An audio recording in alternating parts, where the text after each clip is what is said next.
Spécial de la Commission des finances pour 7 minutes également.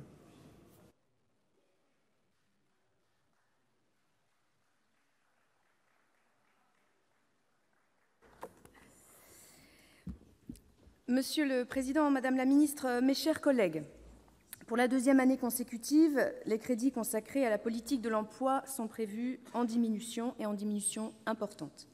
Les chiffres ont été rappelés par mon collègue Emmanuel Capus. Moins 500 millions d'euros en autorisations d'engagement et moins 3 milliards d'euros en crédits de paiement. Certes, le taux de chômage diminue. Cela signifie-t-il pour autant que la situation de l'emploi se soit améliorée au cours des derniers mois? Rien n'est moins évident. Le nombre de demandeurs d'emploi en fin de mois en catégorie A a certes diminué entre le premier trimestre 2015 et le troisième trimestre 2018. Mais cette baisse a été plus que compensée par une progression du nombre de demandeurs d'emploi en catégorie B et C, c'est-à-dire les demandeurs d'emploi ayant exercé une activité réduite. En outre, le chômage des plus de 50 ans a progressé de 3% sur un an, toutes catégories confondues, et de près de 9% pour les seules catégories B et C. Dès lors, la logique baissière poursuivie par le gouvernement se fera au détriment des personnes les plus éloignées de l'emploi, comme en témoigne la diminution drastique de l'enveloppe de contrats aidés. Une amélioration de ce dispositif des contrats aidés pouvait s'entendre, via par exemple des exigences renforcées en termes d'accompagnement et de formation des bénéficiaires. Mais cela ne justifie en rien une telle diminution, et ceci pour la deuxième année consécutive. L'argument selon lequel le taux d'insertion dans l'emploi à la sortie était faible ne tient pas, dans la mesure où les bénéficiaires sont précisément ceux les plus éloignés du marché du travail. Le gouvernement dit avoir voulu recentrer le dispositif sur les bénéficiaires et non sur les besoins des employeurs. Mais il n'en est rien, car les contrats aidés correspondaient effectivement à des emplois qui nécessitaient un net d'amorçage, mais donc à de vrais emplois, à de vraies activités. Et cela bénéficiait à ces publics éloignés de l'emploi, qu'il était légitime d'accompagner, car ils en tiraient alors le fait d'être dans un cadre de travail normal, de se sentir utile, d'être utile, puisque au service d'associations, de collectivités. L'augmentation des moyens consacrés à l'insertion par l'activité économique est présentée comme la contrepartie de la réduction de l'enveloppe de contrats aidés. Cette hausse est positive. Néanmoins, l'insertion par l'activité économique ne doit pas être mise en concurrence avec les contrats aidés, qui, eux, peuvent faire l'objet de pérennisation, qui, eux, ouvraient aussi sur des métiers plus diversifiés que ce qu'on ne peut trouver dans les entreprises d'accompagnement par l'insertion économique. En bref, ce seront beaucoup moins de personnes aidées et accompagnées en 2019.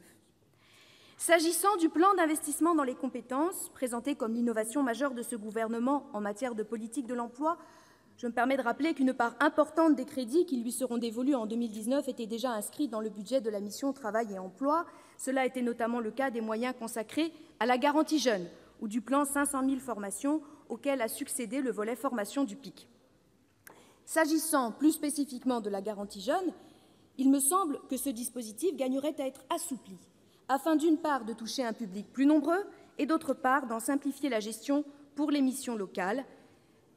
Outre une diminution drastique des dépenses d'intervention de la mission, le gouvernement a fait également le choix d'affaiblir les acteurs de la politique du travail et de l'emploi. On parlait des missions locales qui voient leur budget global baisser. On voit également la baisse des effectifs du ministère du Travail, et notamment ceux de l'inspection du travail, qui est un très mauvais signal. Alors que, d'une part, le travail illégal et la fraude au détachement constituent des enjeux de plus en plus prégnants, et d'autre part, que le droit du travail a fait l'objet de modifications substantielles au cours des années passées, qui nécessitent donc, outre des contrôles, de l'accompagnement. Face à ce paradoxe, le ministère répond que le ratio salarié par agent de contrôle de la France est conforme aux standards fixés par l'Organisation internationale du travail.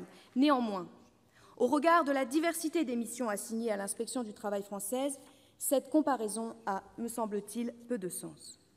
Plus généralement, l'affaiblissement des opérateurs du travail et de l'emploi est symptomatique de la politique de l'offre mise en œuvre par le gouvernement actuel et rentre en contradiction avec la nécessité d'accompagner davantage les publics les plus éloignés de l'emploi, qui, eux, comme je vous le disais en début d'intervention, dont le nombre augmente et dont la situation est de plus en plus précaire.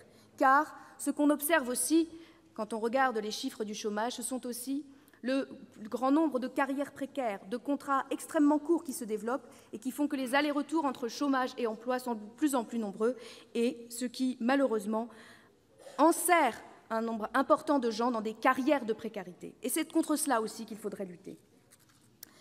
S'agissant de Pôle emploi, on nous parle de gains de productivité mis en avant par le ministère, par la direction générale de l'opérateur, pour justifier les suppressions de postes. Mais on peut se demander si ces fameux gains de productivité existent encore. Et ils reposent sur une logique qui est la logique du tout numérique et qui met de côté bon nombre de populations fragiles. Si la dématérialisation peut permettre de simplifier certaines procédures, elle peut aussi s'avérer dissuasive pour certains demandeurs d'emploi. En outre, à Pôle emploi, on observe également une baisse de l'accompagnement des demandeurs, notamment dans certaines agences, le fait qu'avant, on pouvait avoir rendez-vous avec des conseillers sur les questions d'indemnisation immédiatement et que maintenant, on est obligé de prendre rendez-vous. On parle d'indemnisation, on parle de situations d'urgence sociale qui sont repoussées à plus tard. S'agissant de l'AFPA, le plan de transformation lancé par la Direction générale le 16 octobre dernier ne manquera pas, malheureusement, d'affaiblir encore cet opérateur et risque de se traduire par une baisse de la qualité du service rendu et du nombre de bénéficiaires. L'AFPA, ce sont des formations qualifiantes, ce sont des formations longues et ce sont des formations qui permettent aussi un encadrement social des personnes auxquelles elles bénéficient. Mes chers collègues, le budget qui nous est présenté est donc un mauvais budget qui nie la situation de millions de Français pour qui trouver un emploi ne se résume pas à traverser la rue. Aussi, bien que vous invitant à adopter l'amendement co-signé avec mon collègue Emmanuel Capus sur les moyens consacrés aux maisons de l'emploi, qui nous semblent des outils intéressants, importants dans bon nombre de territoires, je vous proposerai, à titre personnel, de rejeter les crédits de cette mission. Je vous propose, en revanche, d'adopter sans modification les crédits du compte d'affectation spéciale, financement national du développement et de la modernisation de l'apprentissage. Je vous remercie. Merci. La parole est à Michel Forissier, rapporteur pour avis de la Commission.